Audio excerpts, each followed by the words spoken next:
Hello dear students, आज हम करेंगे common mistakes in English and this is the 13th part in this series.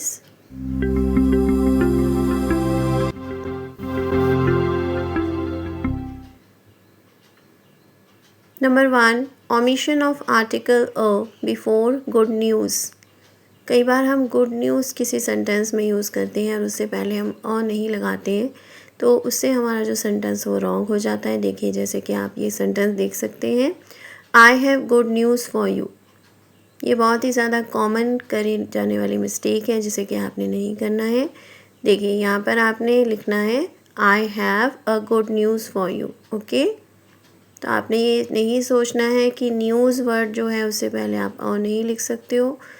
News आपको लगता होगा शायद कि एक प्लूरल प्रोनाउन है, लेकिन इससे पहले आप और लिख सकते हो, क्योंकि आप अगर एक खबर है तभी आप उसके लिए न्यूज़ ही बोलते हो, और अगर एक से ज़्यादा खबरें हैं तो भी आप उसके लिए न्यूज़ ही बोलते हो। ओके, तो ये वर्ड न्यूज़ ही रहता है, तो इसलिए आपने अ लिखना है यहाँ पर। I have a good news for you. Okay, तो अब हम देखते हैं next, number 2, wrong use of place.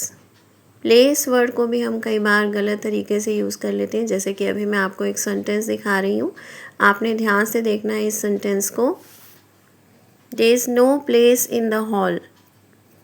Place word का मीनिंग वैसे जगह होता है, लेकिन यहाँ पर आपने उस सेंस में से यूज़ नहीं करना है। यहाँ पर आप बताना चाह रहे हो कि हॉल में कोई भी जगह नहीं है, लेकिन यहाँ पर आपने प्लेस नहीं लिखना है, यहाँ पर आपने कुछ और वर्ड लिखना है जो कि अभी मैं आपको दिखा रही हूँ। ये है रूम। ओके, तो ये सेंटेंस बनेगा there is no room in the hall. Okay, तो जब भी आप इस तरह का सेंटेंस बनाओ तो आपने वहाँ पर रूम वर्ड को यूज़ करना होता है। नेक्स्ट देखते हैं number 3, wrong use of hours. अभी मैं आपको एक सेंटेंस दिखा रही हूँ जिसमें कि इस वर्ड यानी कि आवर्स का गलत तरीके से यूज़ किया हुआ है। आपने ध्यान से देखना है। The clock has struck 7 hours. तो यहाँ पे जो हमने आवर्स लिखा है वो नहीं लिखना है। अगर आप ऐसे लिखोगे तो ये सेंटेंस रॉन्ग हो जाएगा। आपने लिखना है just 7। Okay, the clock has struck 7। तो इसका मीनिंग क्या हुआ? इसका मीनिंग ये हुआ कि घड़ी ने 7 बजा दिए हैं, या आप किसी को बताना चाह रहे हो कि टाइम क्या हुआ है, 7 बज गए हैं। ओके, आई होप आपको अच्छी तरह से क्लियर हो गया है किस तरह से आपने सेंटेंस को करेक्ट करना है। आवर्स वर्ड को आपने यहाँ से हटा देना है। तो अब हम बढ़ते हैं 4th मिस्टेक की तरफ। सभी मिस्टेक्स को आपने ध्यान से देखना है और इन्हें बिल्कुल भी नहीं करना है, ताकि आपका जो सेंटेंस है वो करेक्ट रहे। तो चलिए देखते हैं हम 4th सेंटेंस है, wrong use of o'clock. कई बार हम ओ क्लॉक वर्ड जो है वो गलत तरीके से यूज़ कर लेते हैं, उसकी वहाँ पर ज़रूरत ही नहीं होती। जैसे कि अभी मैंने आपको दिखाया था, आवर्स वर्ड की वहाँ ज़रूरत नहीं थी। We came by the 4:30 o'clock train. तो यहाँ पर ओ क्लॉक वर्ड की ज़रूरत नहीं है, यहाँ पर आपने जस्ट 4:30 ट्रेन लिखना है। Okay, we came by the 4:30 train. इस सेंटेंस का मीनिंग हुआ कि हम 4:30 वाली ट्रेन से आए थे। ओके, आई होप आपको ये भी अच्छी तरह से क्लियर हो गया है कि किस तरह से आपने ओ क्लॉक नहीं लिखना होता है कई बार सेंटेंस में।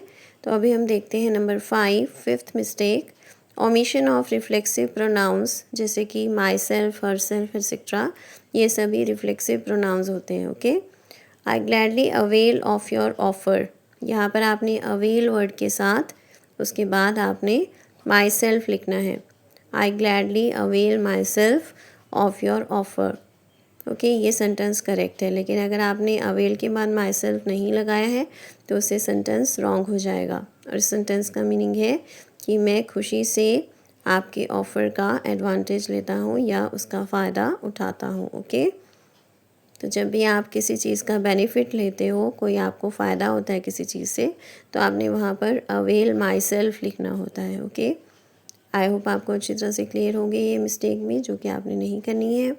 That's all for today. Thanks for watching. Keep learning. See you in the next video. Please subscribe to my channel if you haven't done it yet. And please give me your comments. Thank you.